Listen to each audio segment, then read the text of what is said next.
This channel does not promote any violent, harmful, or illegal activities. All content provided by this channel is meant for an educational purpose only. লোকে সেবা করতে এসে নিজেই খুন হয়ে গেছে,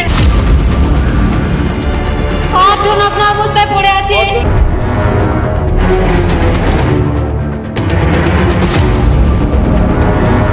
ডিপার্টমেন্টের মধ্যে সেমিনার রুম নাইট টাইমে সেখানে এটা হচ্ছে, সেটাই সাসপিসিয়াস। এটা ধামা চাপা দেওয়ার প্রচেষ্টা অলরেডি শুরু হয়ে গেছে।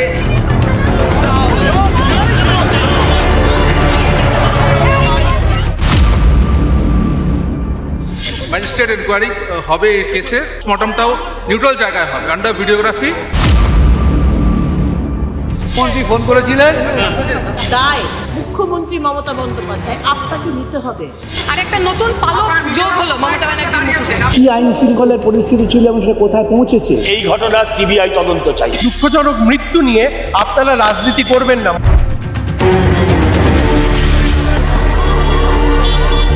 প্রত্যেকটা স্টেপস নেওয়া হচ্ছে।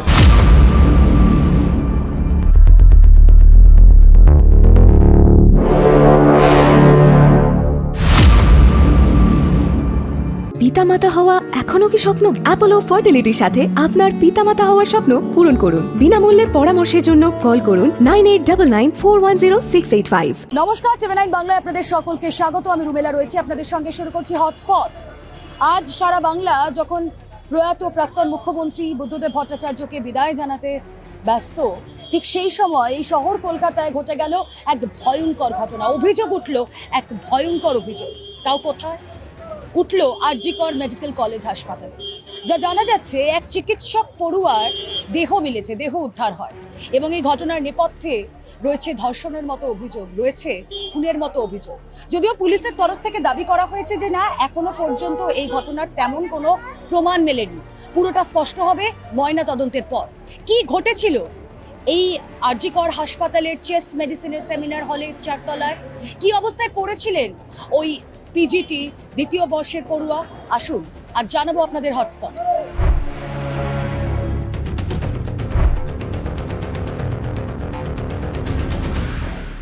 আমার মেয়েটাকে খুন করে ফেলেছে এরা, আমার মেয়েটাকে মেরে ফেলেছে। আমার একটা মাত্র মেয়ে, অনেক কষ্ট করে ডাক্তার করেছিলাম, লোকে সেবা করতে এসে নিজেই খুন হয়ে গেছে। আমার মেয়ে ওরকমই না, আমার মেয়েকে খুন করেছে। আমার মেয়ের মতো ভালো মেয়ে হয় না। একদম এখানে কাটা দাগ, অর্ধনগ্ন অবস্থায় পড়ে আছে, চশমাটা ভেঙে গেছে, গায়ে কোনো ইয়েই ছিল না, কাপড় ছিল না, কোনো সিসিটিভি ক্যামেরা নেই ভেতরে, সবকিছু একদম অগোছালো। আমার মেয়েটা তো চলে গেছে, ও তো আর রিটার্ন আসবে না। যদি একটা বিচার যদি পাই, সেটাই আমাদের। মন্ত্রী ফোন করেছিলেন, হ্যাঁ বলেছেন যতটা পারি আমি চেষ্টা করবো অপরাধের। আমার কথা হচ্ছে একটা ব্রুটালি মার্ডার হয়েছে, ব্রুটালি অন ডিউটি। অতএব ব্রুটালি ইয়াস মার্ডার হয়েছে, তার সত্য উদ্ঘাটন করতে হবে এবং ক্রিমিনাল যে এই খুনের জন্য দায়ী তাকে ক্যাপিটাল পানিশমেন্ট দিতে হবে। বুঝতে পারছেন, আমারও মেয়ে আছে। আমার যদি একটা মেয়ে এইভাবে শেষ হয়ে যেত, আমার কথা হচ্ছে যে আগে তদন্ত যাতে পূর্ণ পর্যায়ে হয়, কোথাও কোনো ল্যাপসেস না থাকে এবং অন ক্যামেরা তদন্তটা অন ক্যামেরা হবে, এবং সেটা সবাই রাজি হয়ে গেছে এবং তাই জন্যে চলছে। ভিসারা আগে হয়েছে in presence of judicial magistrate, এখানেও হবে in presence of judicial magistrate. সবটা হয়ে গেলে আগে ঘটনাটা আমাদের জানতে হবে যে একটা ব্রুটাল মার্ডার কিভাবে হলো, তার ডিউটির 10টার পর থেকে কি করে সকালের মধ্যে তাকে ওই মৃতদেহ পাওয়া গেল। কেন ব্রুটাল বলছি, যা অর্থ বোঝেন সেটাই লিখবেন। ওখানে চেঞ্জ রুমও আছে, অতএব সিসি ক্যামেরা ওখানে কেন ছিল না প্রশাসন জবাব দেবে। কিন্তু সিসি ক্যামেরা যেখানে যেখানে ছিল রাত 10টার পর থেকে যত সিসি ক্যামেরার ফটো সব অলরেডি সিজ করা হয়েছে।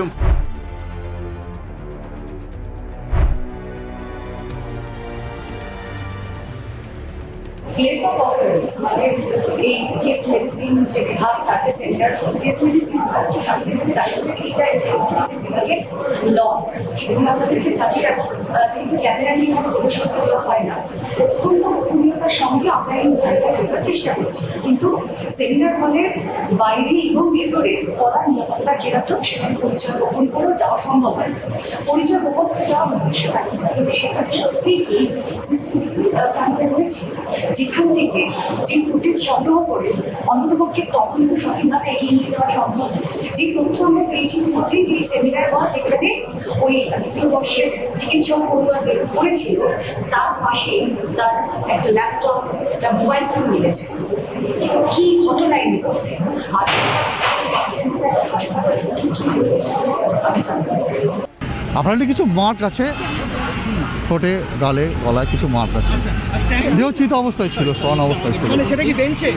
না না, বেডের উপর শোয়ানো ছিল। বেডে? যে বেডে উনি শুতেন সেই বেডেতে। মানে ওখানে সেমিনার রুমে বেড ছিল?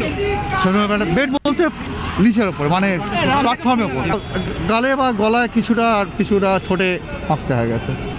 পোশাকে আমরা চাদর চাপা ছিল, আমরা চাদর তো সরিয়ে দেখি না, আমরা আমাদের কাজটা আমরা দেখি না। সেরকম কোনো সিম্বলটা এমনি অ্যাপারেন্টলি দেখা যায়নি, কি হওয়ার পর বলা যাবে।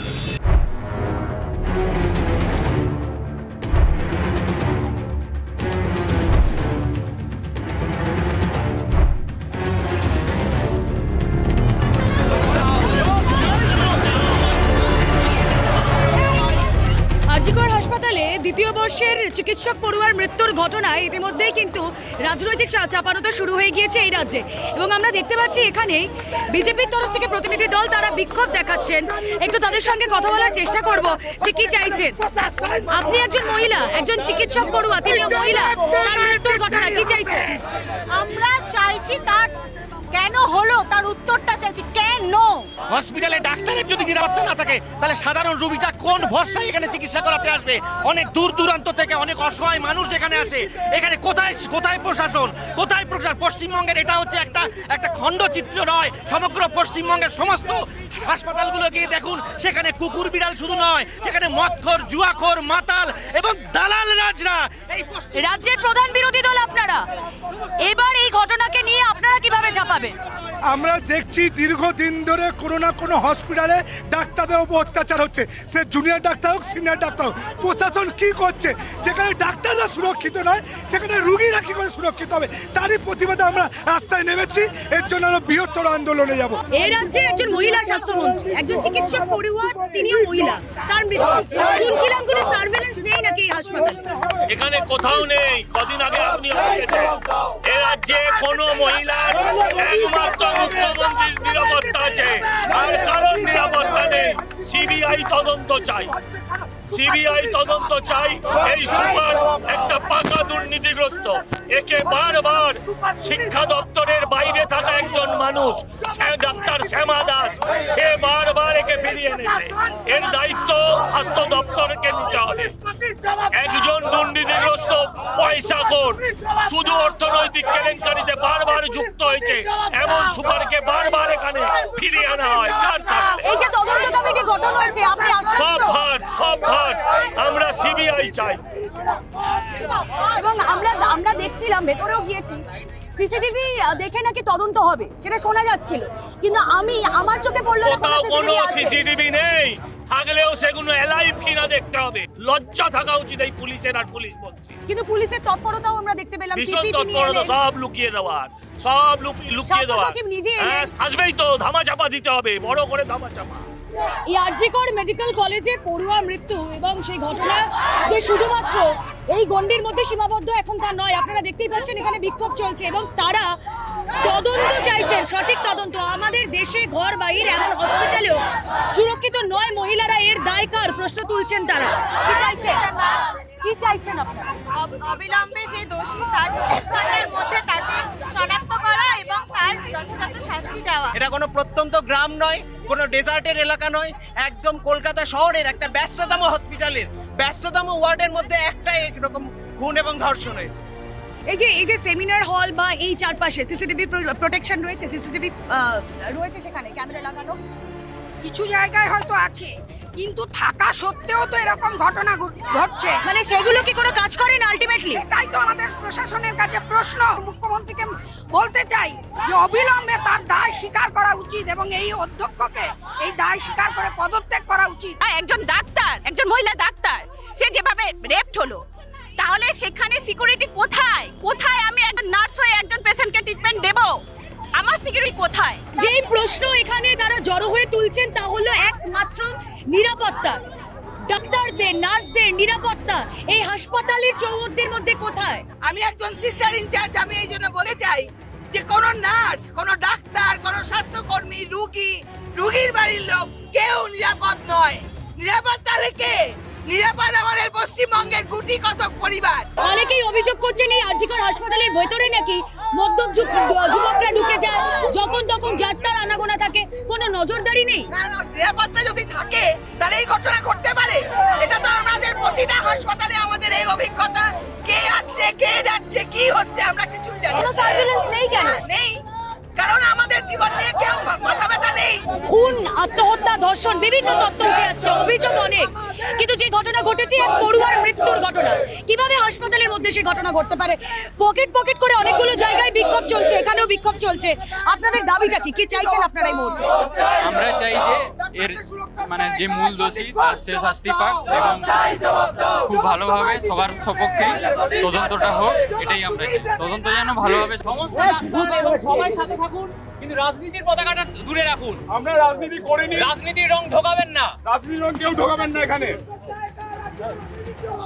বিজেপি নেতৃত্ব তো এখানে তদন্তের দাবি তুলছেন, এখানে বসে তারা অবস্থানে অনড়। আমরা কোনোদিনও চাই না তদন্ত হবে না, আমরা চাই পূর্ণ তদন্ত হোক। তদন্তের জন্য বসে আছি, সকাল থেকে না খেয়ে তদন্তের জন্য বসে আছি। এখন তদন্তের জন্য পুরো হেলথ সেক্টর উঠে এসেছে এখানে, সবাই তদন্ত করছে, বাড়ির লোকের মতামত মেনে তদন্ত চলছে, পুরো হেলথ সেক্টর আছে এখানে। এটাতে রাজনীতির রং ঢোকানো কোনো দরকার নেই।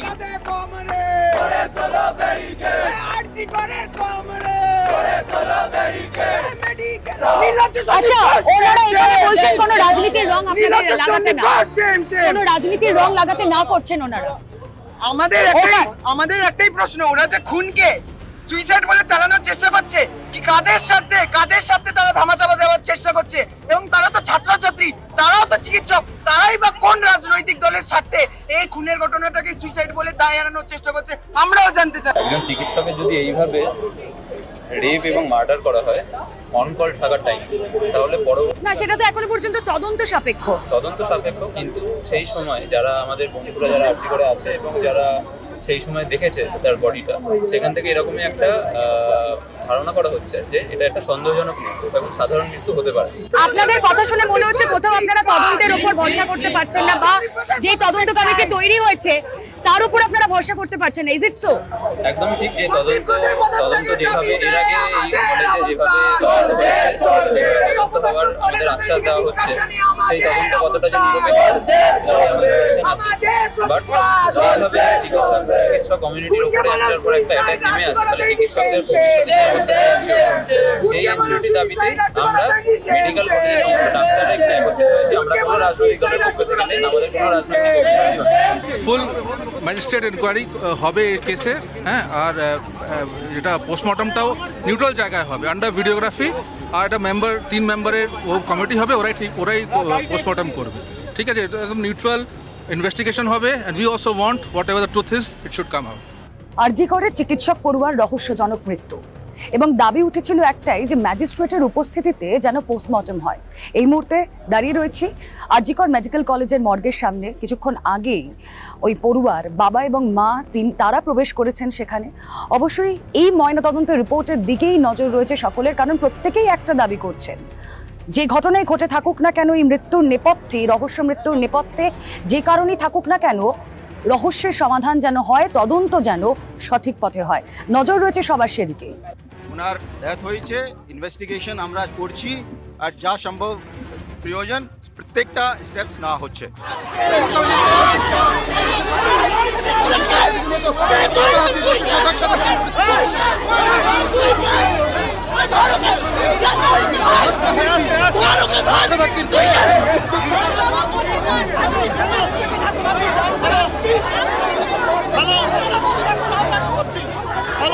ডেড বডি নিয়ে চলে গেছে, ডেড বডি নিয়ে কোথায় চলে গেল? আমাদেরকে মেয়েটাকে মেরে ফেললো, তারপরে একাদত্ত চার প্রচুর বাবা মা আসছিল যাদের ছেলে মেয়েদের পোস্টমর্টম হচ্ছে, কিন্তু তারা আজকে দুদিন ধরে বডি পাচ্ছে না। এই বডিকে যাতে তাড়াতাড়ি পুড়িয়ে দেওয়া হয়, তার কারণটা কি? কারণ মুখ্যমন্ত্রীর পুলিশ এই সরকার ধামাচাপা দিতে চাইছে। যে মেয়েটি যে হসপিটালে তার ডেড বডি পাওয়া গেল, সেই মেয়েটির পোস্টমর্টম সেই কর্তৃপক্ষ কি করে করে? খুন হবে আমারই আয়ত্তে, আর আমি রিপোর্ট ঠিক করে দেবো, postmortem report.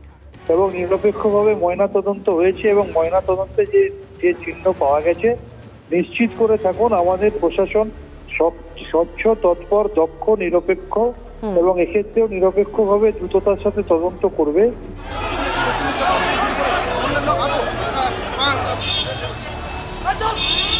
RG Kar medical college হাসপাতাল, যেখানে শহরতলির বহু মানুষ দূর দূরান্ত থেকে আসেন তাদের পরিবার পরিজনকে নিয়ে চিকিৎসার জন্য, এখানে দুজনকে আমি পেয়েছি এবং যেহেতু দুজনে মহিলা তাই তাদের সঙ্গে কথা বলাটা বেশি রেলিভেন্ট হবে।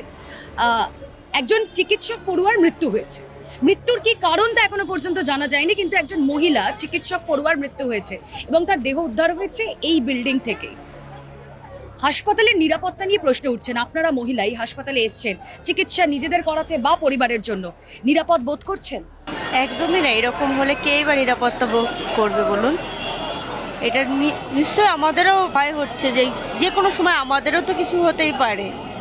একদমই না, এটা কোনো নজরদারি হাসপাতালে নেই। ভাবুন, আপনি আপনার বাড়ির লোককে এখানে ভর্তি করিয়েছেন, আপনি ভর্তি করিয়ে তো বাড়িতে গিয়ে নিশ্চিন্তে ঘুমাবেন, কিন্তু কি হয়ে যাবে সেটা হয়তো আপনি জানতে এটা ভেতরে, কারণ আমার বাবাই অ্যাডমিট রয়েছে, কিন্তু বাড়ির লোক না থাকলে কোনো নেই যে সিকিউরিটি নেই যে আমরা একদম নিরাপদভাবে রেখে দিয়ে যাব নিরিবিলিতে। সেই জিনিসটা আমরা এখনো আজ নেই করে আমাদের 6-7 দিন হতে চললো অ্যাডমিট।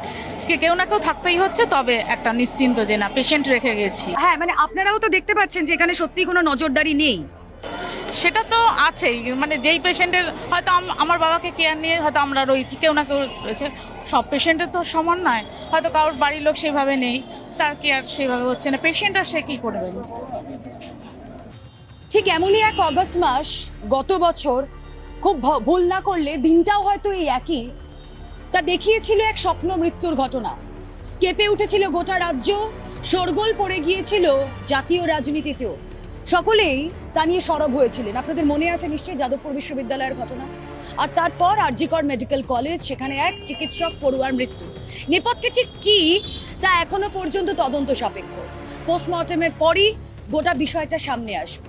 কিন্তু কারণ যাই হোক না কেন, একজন চিকিৎসক পড়ুয়া সে যখন শহরতলির এক জায়গা থেকে অনেক স্বপ্ন নিয়ে এই আরজিকরের মতো হাসপাতাল, মেডিকেল কলেজ হাসপাতালে আসে, পরিবারও অনেক স্বপ্ন নিয়ে তাদেরকে পড়তে পাঠায়। আমরা ছোটবেলার থেকে দেখছি ওকে। কিরম ভাবে দেখছেন? পড়াশোনা তো একদম নাম্বার 1 পড়াশোনা। একটা লাইফে একটা জায়গায় দাঁড়িয়ে যাওয়ার পরে একটা মেয়ে সুইসাইড করার কথা নয়। বাবা মা প্রচুর স্ট্রাগল করেছে ওকে নিয়ে। আমাদের কাছে অনেক গর্ব ছিল, পাশেই একজন ডাক্তার, একটা বাচ্চা মেয়ে, আমরা তো মাথা উঁচু করে বলতে পারতাম 5 জনকে। তার পরিণতি এরম নির্মম, যার হয়তো পরবর্তীতে সেবা দান করার কথা ছিল, সাধারণ মানুষকে চিকিৎসক হয়ে নিজেকে প্রতিষ্ঠিত করার কথা ছিল, তারই নির্মম পরিণতি। কারণ অনুসন্ধান করবে TV9 বাংলা। যত দূর পর্যন্ত যেতে হয় চলে যাবে আমাদের ক্যামেরা।